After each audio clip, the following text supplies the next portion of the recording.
आज भी बिजनबाग गृह निर्माण सोसाइटी को लीज नहीं मिली।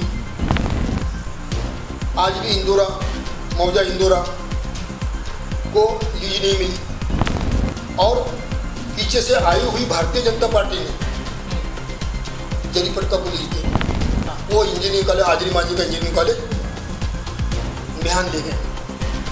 अगर डॉक्टर नितिन राउत सक्षम होते तो ये बात नहीं होती। मेरा चैलेंज है उसको नितिन राउत, अगर नागपुर सीवरेज ट्रीटमेंट प्लांट के लिए नितिन राउत ने एक शब्द भी बोला होगा तो मैं उसको मान जाऊँ।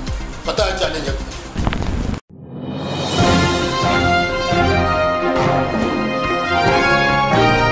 आप देख रहे हैं एनवायरमेंट टुडे न्यूज।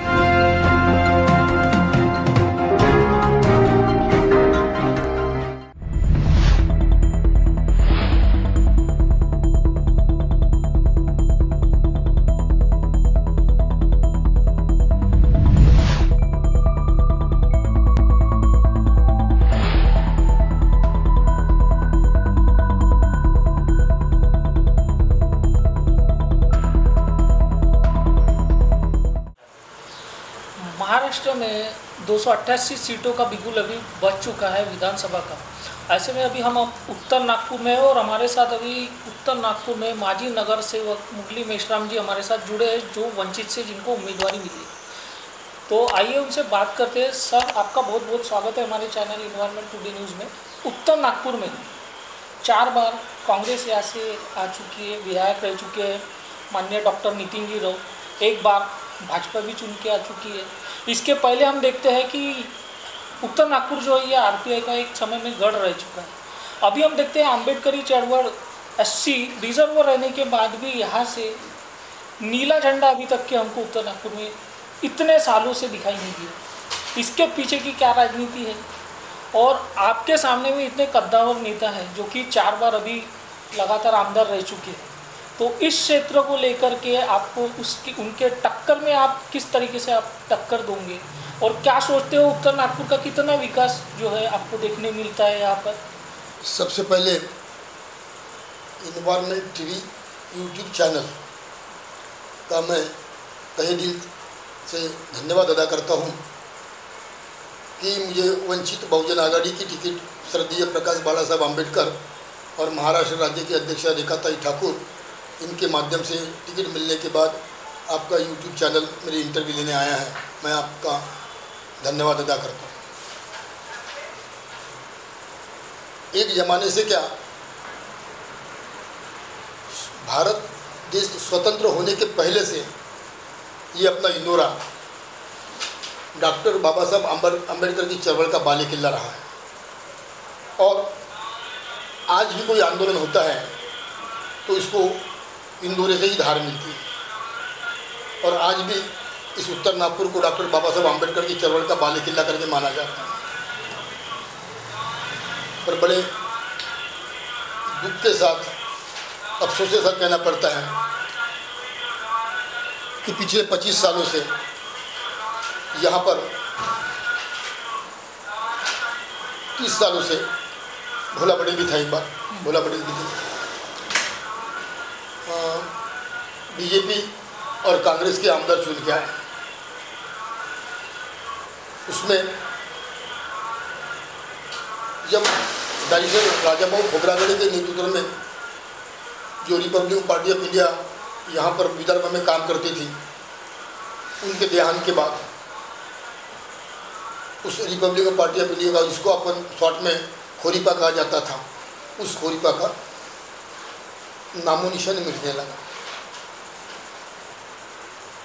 और खोरीपा के समाप्त होने के बाद फिर इन नितिन राउत साहब, भोला पटेल साहब चुन किया।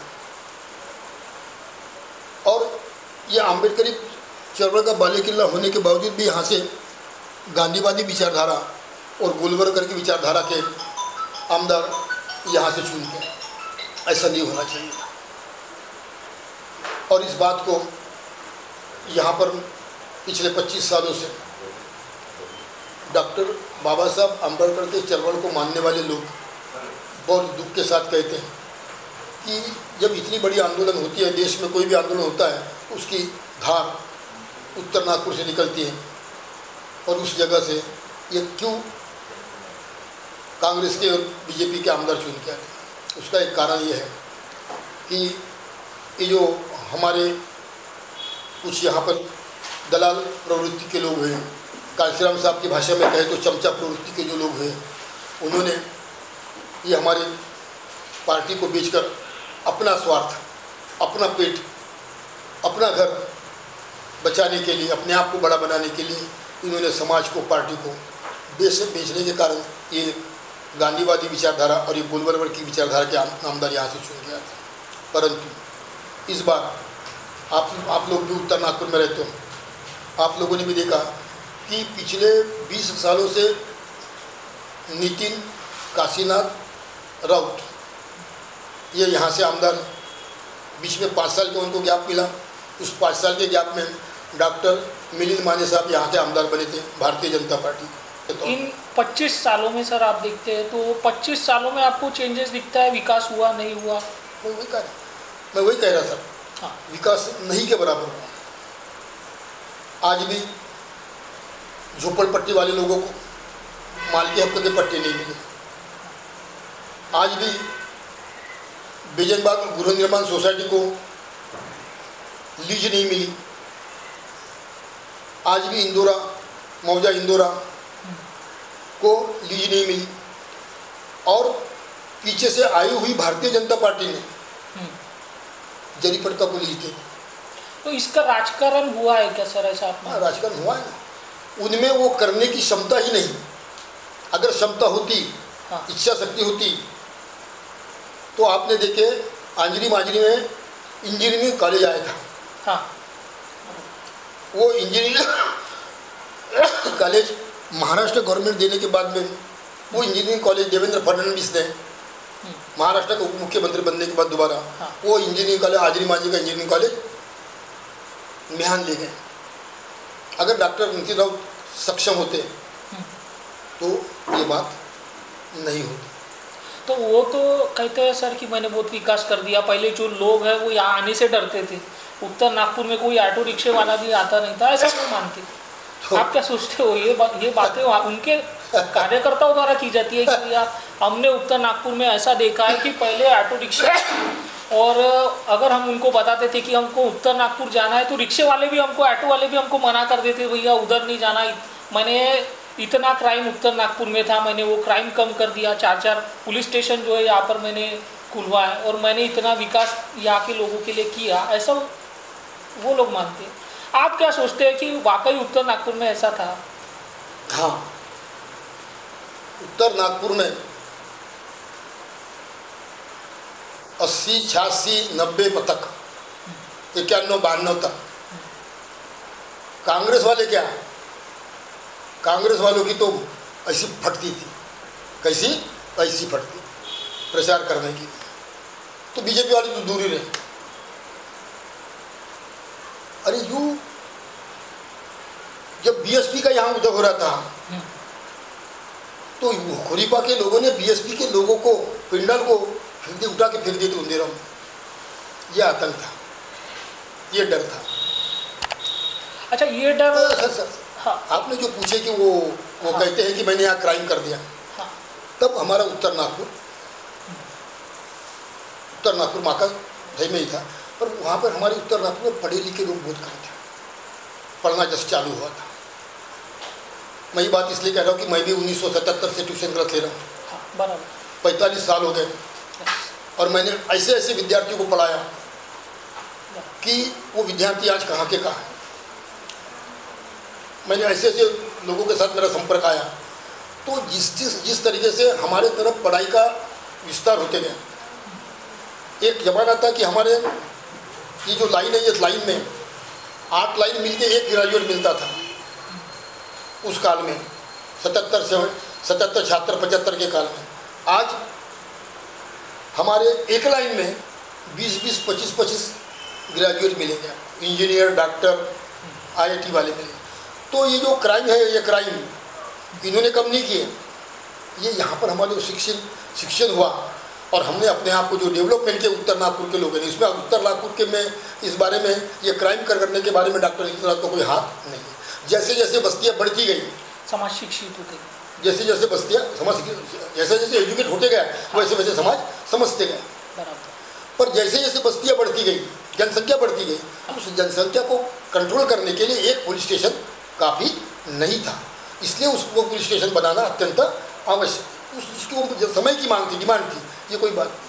अगर विकास हुआ होता, अगर नितिन राउत साहब ने विकास किए होते तो मैं आपको बताता हूँ, उत्तर नागपुर में घर घर में नल में गंदा पानी आता है और उस गंदे पानी से लोगों की तबीयत खराब होती है, किसी को डायरिया होता है, किसी को पीलिया होता है, किसी को बहुत बड़ी बड़ी बीमारियां होती हैं, इतना गंदा पानी आता है। तो उसके लिए नॉर्थ नागपुर में सीवरेज ट्रीटमेंट प्लांट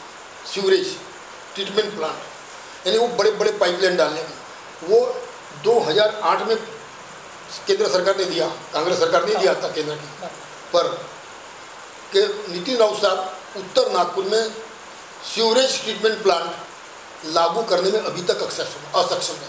और मुझे तो यहाँ तक लगता है, मेरा चैलेंज है उसको नितिन राउत, अगर north Nagpur sewerage treatment plant के लिए नितिन राउत ने एक शब्द भी बोला होगा तो मैं उसको मान जाऊँ, बताया चैलेंज है। दूसरा, इंजीनियरिंग कॉलेज गया, अंबेडकर दवाखाना जा रहा था, हाँ।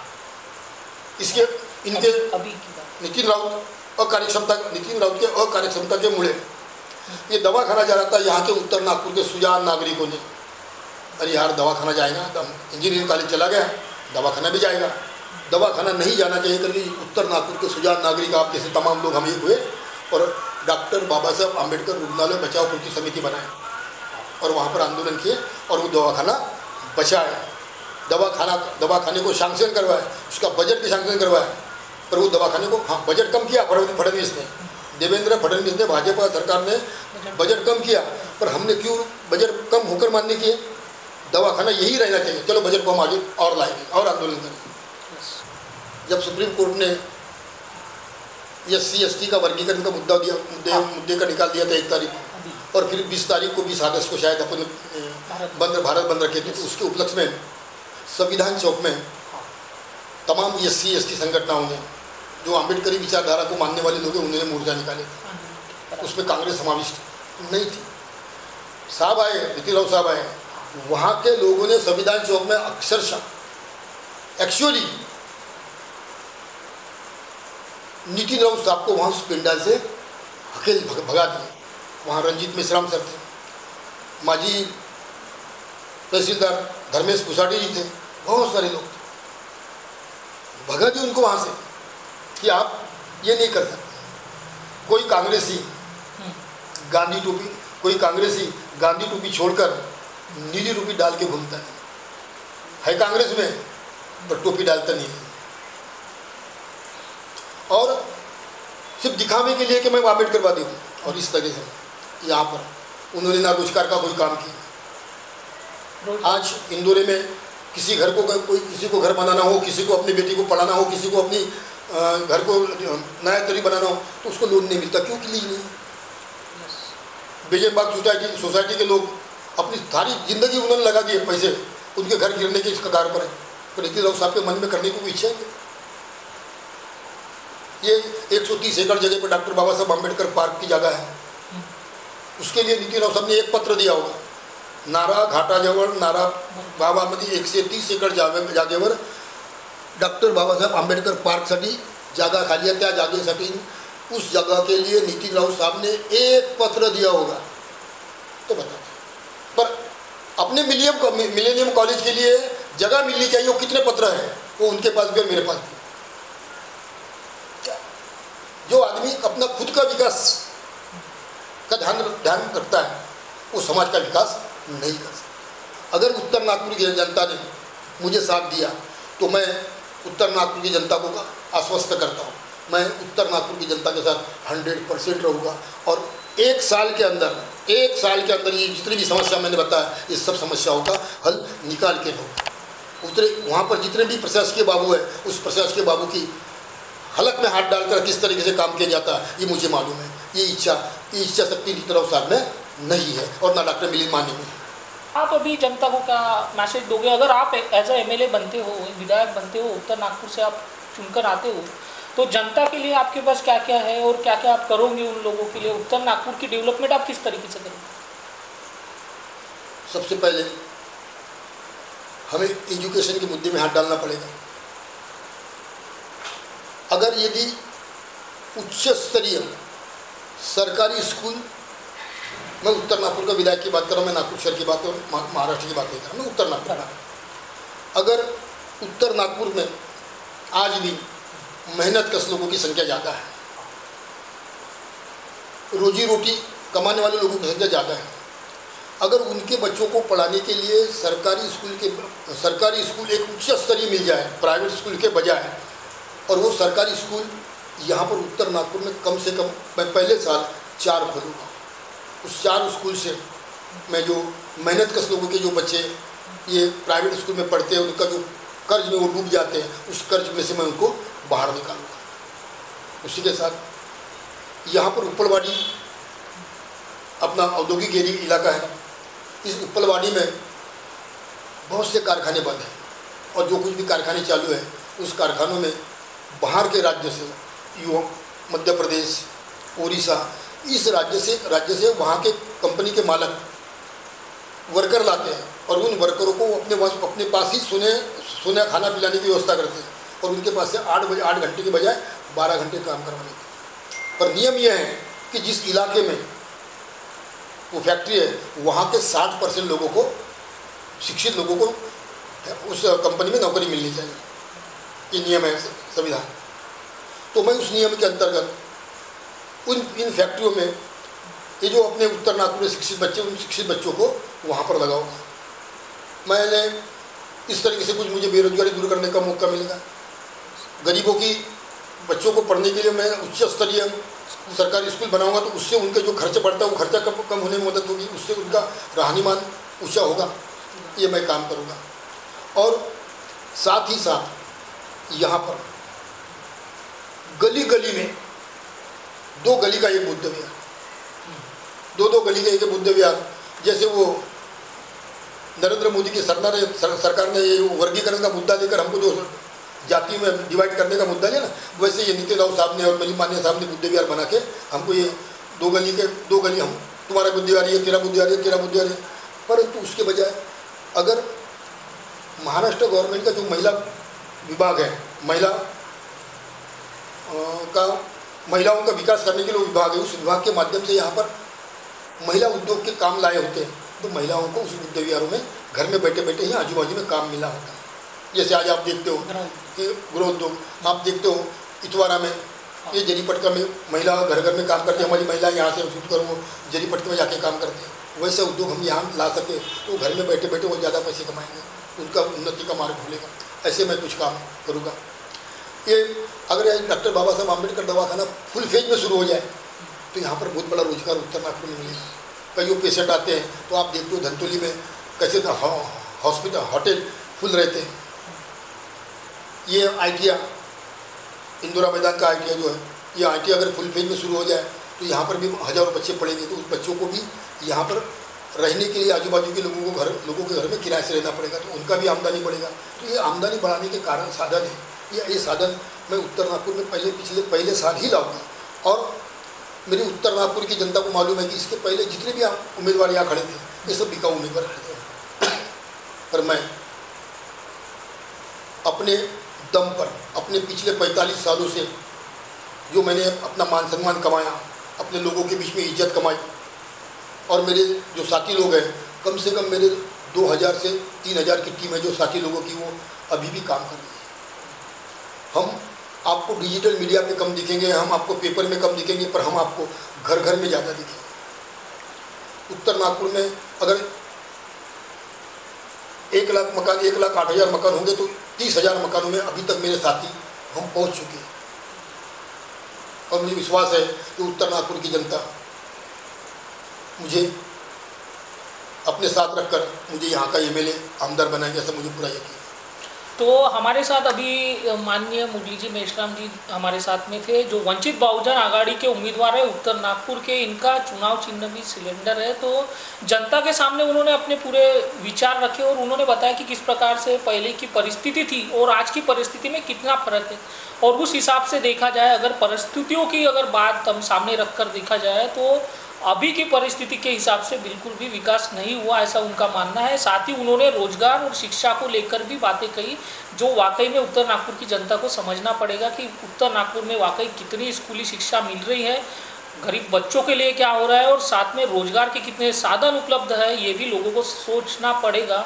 और साथ ही साथ उन्होंने अपने जो भी मुद्दे रखे उसके ऊपर एक बार आप ज़रूर सोचिए। हमारे साथ जुड़े रहे। एनवायरनमेंट टुडे न्यूज़ ना।